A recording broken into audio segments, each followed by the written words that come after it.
वालेकुम, मैं हूँ खालिद जमील मिर्ज़ा। मेरे साथ हैं जुल्फ़कार नियाज़ी, आल पाकिस्तान वाइस से अल्ताफ़ नगर में मौजूद हैं और यहाँ पर पीपल्स पार्टी के दफ्तर के अंदर हैं, जिसको मैडम कबल ऑपरेट कर रही हैं। और हम उनके साथ बैठे हुए हैं अपना रफ़ी भाई, जो नारकोटिक के हवाले से काम कर रहे हैं अरसे 25 साल से। अस्सलाम वालेकुम वरहमतुल्लाहि व बरकातहू। आप लोगों को आज पहली दफ़ा मुझे आपके दफ्तर में आने का इत्तेफाक हुआ। बिस्मिल्लाहिर्रहमानिर्रहीम, अस्सलाम वालेकुम। सबसे पहले तो मैं आपको खुशामदीद करती हूँ कि आप हमारे इलाके में आए और जो ये सबसे बहुत बड़ा मेजर एक मसले को आपने उभारा है। तो औरंगी टाउन कराची का एक वो टुकड़ा है, कराची जैसे रोशनियों का शहर माना जाता है, मगर बदकिस्मती के साथ ये रोशनियों के शहर का वो टुकड़ा है जो एक गाँव पर मबनी है। और इसके साथ साथ मैं बताती चलूँ, जहाँ गुर्बत ने इस इलाके को घेरा हुआ है, वहाँ मंशियात फरोश और मंशियात पर यहाँ घरों के घर तबाह हो रहे हैं। बच्चे देख लें, शोहर देख लें, यहाँ तक कि लेडीज़, लड़कियाँ, यंग लड़कियाँ मंशियात के चक्कर में आकर इस कदर उन्होंने अपनी ज़िंदगी को एक मतलब समझे कि गर्क किया हुआ है कि मैं बता नहीं सकती। आप फैमिलियों में जाके देखें, घर के घर तबाह हो चुके हैं यहाँ। अच्छे डिफेंस किया, हाँ, जो बर्गर फैमिलियों में जिनका शुमार होता है उनकी भी फैमिलियों के बच्चे लगे हुए हैं। हमें बहुत दुख होता है एज ए पाकिस्तानी कि हमारे बच्चे किस तरफ जा रहे हैं। हम लोग कोशिश करते हैं।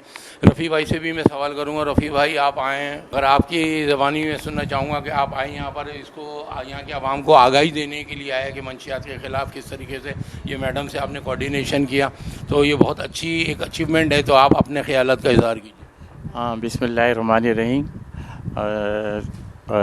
यहाँ पे हम आए हैं औरंगी टाउन में, इससे पहले भी हम आए हैं। और तंजीम फानूस जो है वो कराची के हर इलाके में जाती है, और चाहे वो पोश इलाका हो, चाहे वो पसमानदा इलाका हो, क्योंकि जो मंशियात है ना वो किसी एक तबके का या एक किसी माशरे के एक हिस्से का नहीं है, ये पूरे पाकिस्तान का बल्कि बैनुल-अक़वामी मसला बन चुका है।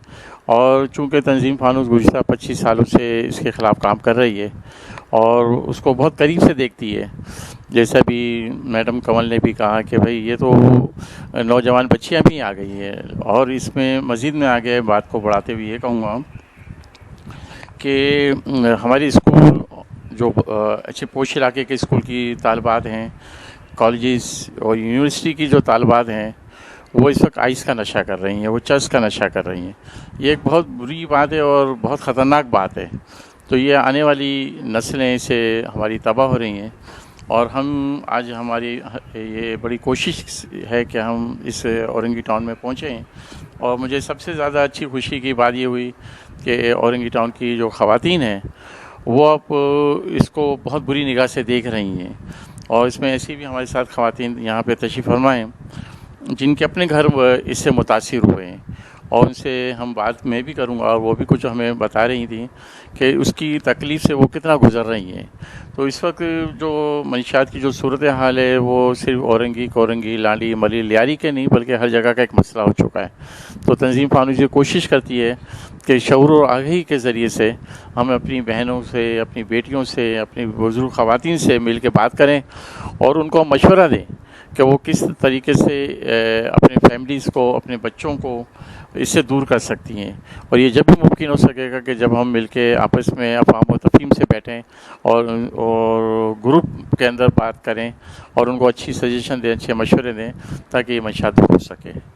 और सवाल कीजिए। तो नहीं, बहुत अच्छी, मतलब आपका मैं ज़ाहिर है यहाँ पर आया हूँ और देख रहा हूँ, और यही कहूँगा कि हमारी जो बच्चियाँ, हमारी बेटियाँ, हमारी बहनें, पूरे घर मुतासिर हो रहे हैं, पूरे घर मुतासिर हो रहे हैं। और हमें ये पॉलिटिक्स को बिल्कुल बालाए ताक रख के सबको मिलकर मेहनत करनी है, अपने नस्लों को बचाना है, अपने बच्चों को बचाना है। ये सब हमारे बच्चे हैं, ये सब हमारे पाकिस्तानी बच्चे हैं। ये पॉलिटिक्स को तो हम साइड में कर दें बिल्कुल, क्योंकि जब जो घर उजड़ता है वो ये नहीं अल्फाज अदा किया जाता कि फ़लानी पार्टी का फलाने घर उजड़ गया, ये अल्फाज अदा किया था, फलाने का बेटा बिगड़ गया या उसकी बच्ची ये बिगड़ गई। ये आइस के, आपने तो आइस का नशा बताया। एक और वो आया, मैंने देखा वो वेब टाइप देखा, वो इतने मासूम बच्चे, 8-8 साल के बच्चे, मैंने पकड़ा उनको, मैंने बेटा क्या कर रहा हूँ, تمہارے ماں باپ کو پتہ نہیں ہے؟ میں ان کے گھروں پہ جا کے میں نے کہا یہ آپ کے بچے یہ کر رہے ہیں، بھائی خدا یہ کیا کر رہے ہیں؟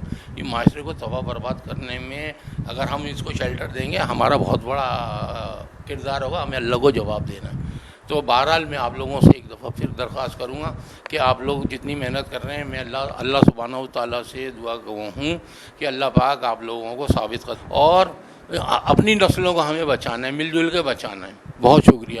یہاں ایک سیکنڈ یہ بات، ہاں بس یہ میں آخر میں یہ پیغام دینا چاہوں گا کہ یہ جو منشیات کی روک تھام جو ہے، یہ صرف ہم جیسی تنظیموں کا کام نہیں ہے۔ صرف ہم تو ایک سوشل ویلفیئر آرگنائزیشن ہے، جن کے پاس وسائل ہیں، جن کے پاس طاقت ہے، یہ سب سے زیادہ ذمہ داری ان کی بنتی ہے کہ اس کے اندر لا انفورسمنٹ ایجنسیاں ہیں، اور جو 17 سے زائد ایجنسیاں ملک میں کام کر رہی ہیں، ان کی ذمہ داری سب سے زیادہ بنتی ہے۔ حکومت کی ذمہ داری بنتی ہے کہ وہ اس کو روکے، اور ہم موجودہ حکومت سے بھی یہ توقع کرتے ہیں کہ اس کو پوری طاقت سے، پورے قوت کے ساتھ اس کو روکے۔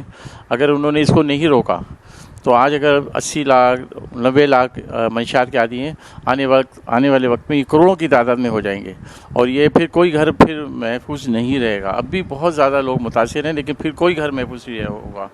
ہمیں چاہیے کہ راستے کا اگر کوئی پتھر آ رہا ہے تو ہم اس کو ہٹا دیں، ورنہ اس پتھر سے ہم ضرور ٹکرائیں گے، ہم خود ٹکرا جائیں گے۔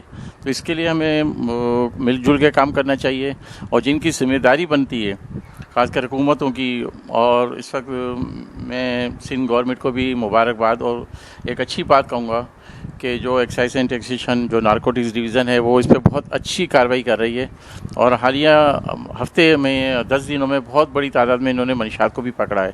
میں اس موقع پہ اینٹی نارکوٹکس فورس ANF جو آرمی کا ادارہ ہے اس کا بھی میں شکریہ ادا کروں گا کہ وہ بھی اس کو کام کر رہی ہے روکنے میں، لیکن میں یہ محسوس کرتا ہوں کہ وہ جو پکڑی جانے والی منشیات ہوتی ہے وہ بہت کم ہوتی ہے، اس سے زیادہ منشیات جو ہے نا وہ سپلائی ہو جاتی ہے۔ تو اس کو ایک جوائنٹ ہینڈ سے ہم اس کو روکیں، ورنہ پھر یہی ہوگا کہ جو ہم دیکھ رہے ہیں کہ ہر گھر اس سے متاثر ہو رہا ہے، اور پھر اللہ نہ کرے کل کو یہ لت اور یہ ہمارے گھر میں بھی پہنچے۔ یہ صرف وہی اندازہ کر سکتا ہے، وہی فیملیز کا اندازہ کر سکتی ہے کہ جو جس کے گھر کے اندر یہ عادی فرد ہوتا ہے، چاہے وہ شوہر کی شکل میں ہو، بھائی کی شکل میں ہو، یا بیٹے کی شکل میں ہو، یہ وہی فیملی جانتی ہے۔ ہم اور آپ تو صرف بول سکتے ہیں، جذبات میں آ کے بول سکتے ہیں، لیکن وہی فیملی اچھا بول سکتی ہے، اچھا سمجھتی ہے۔ اگر آج ہم نے یہ کام نہیں کیا اس کے تدارک کا، تو پھر خدا نہ خواستہ یہ سمجھ لیں کہ آنے والا وقت ہم سب کے لیے تباہ کن ثابت ہوگا۔ آپ کا شکریہ، بہت شکریہ۔